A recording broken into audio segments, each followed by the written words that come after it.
Assalamu alaikum, I'm Aisha and you're watching Samaa News. Here are today's headlines. Nuclear talks between the United States and Iran are expected to take place in Oman on Friday, a regional diplomat said, as tensions escalate with a growing US military presence in the Middle East. President Donald Trump warned that bad things could happen if negotiations fail, while Iran ruled out concessions on its ballistic missile program, calling it a red line. The talks were moved from Turkey at Iran's request, with Tehran now seeking strictly bilateral discussions with Washington. It remains unclear whether Arab states will participate. The diplomatic push comes amid confrontations at sea, including the US downing of an Iranian drone near an aircraft carrier and an IRGC incident involving a US-flagged tanker in the Strait of Hormuz. Saif al-Islam Gaddafi, 53, the prominent son of late Libyan ruler Muammar Gaddafi, was killed by masked armed men at his home in Zintan, southwest of Tripoli. Authorities described it as a cowardly and treacherous assassination, while calls for an urgent investigation are mounting. His death could reshape Libya's political balance amid persistent instability. The European Commission has accused Russian President Vladimir Putin of abusing ceasefire talks to continue attacks on civilian infrastructure in Ukraine. Commission spokesperson Anita Hipper said Putin showed no sign of wanting to end the war and was misusing negotiations while civilians were being killed. Her remarks came as Ukrainian and Russian negotiators began a second round of US brokered talks in Abu Dhabi aimed at ending the conflict. Meanwhile, the Kremlin says Russian forces will continue fighting in Ukraine until Kyiv makes what Moscow calls the necessary decisions to end the war.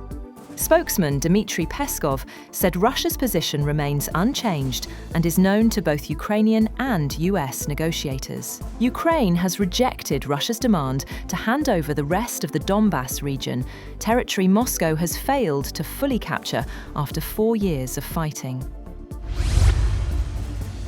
At least 21 Palestinians, including 6 children, have been killed in Gaza in the latest spate of tank shelling and airstrikes by Israeli occupation forces.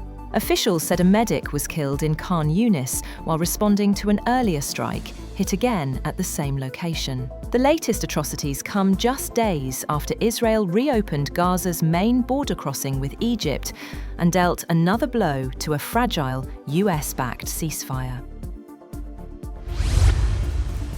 Greek authorities continue their search and rescue operations off the island of Chios after a migrant boat collided with a Coast Guard vessel, killing 15 people. The Coast Guard said the boat was travelling with its lights off, ignored warnings, and changed course before capsizing and sinking late Tuesday. 14 bodies were recovered and 25 people were rescued, but one woman later died in hospital.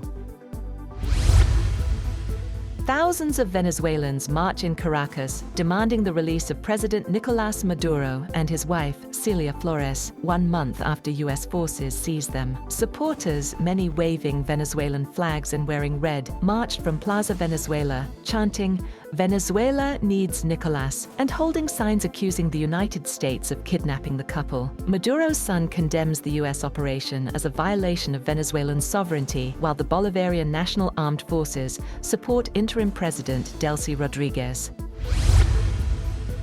French police raid Elon Musk's social media platform X as prosecutors widened a year-long investigation into suspected algorithmic abuse and harmful AI outputs. Musk and former CEO Linda Yaccarino are summoned to appear on April 20th. The inquiry now includes X's AI chatbot Grok, following complaints it produced sexualized deepfakes involving minors. UK and EU authorities have also launched separate probes into Grok and X's moderation of illegal content. Musk called the investigation a political attack, while French prosecutors stressed enforcement of image rights and child protection laws amid growing tensions between European regulators and US tech firms. Britain's former Prince Andrew has moved out of his Windsor residence after fresh US disclosures linked him to convicted sex offender Jeffrey Epstein, a royal source confirmed. Andrew, 65, was relocated from Royal Lodge to a cottage on the Sandringham estate earlier this week, reportedly leaving under cover of darkness. The move follows the release of new Justice Department files suggesting he remained in contact with Epstein after his conviction. Andrew has denied wrongdoing. King Charles previously stripped him of royal titles and said his sympathies lie with victims of abuse. Taiwan President Lai Ching-te warns that blocking a proposed $40 billion defense spending package could send the wrong message internationally about the island's resolve to defend itself. The opposition-controlled parliament has stalled the proposal, drawing concern from U.S. lawmakers. Senator Roger Wicker, chair of the U.S. Armed Services Committee, said he was disappointed by cuts to Taiwan's defense budget. Lai said continued delays could slow defense upgrades and lead the international community to question Taiwan's commitment to safeguarding peace in the Indo-Pacific.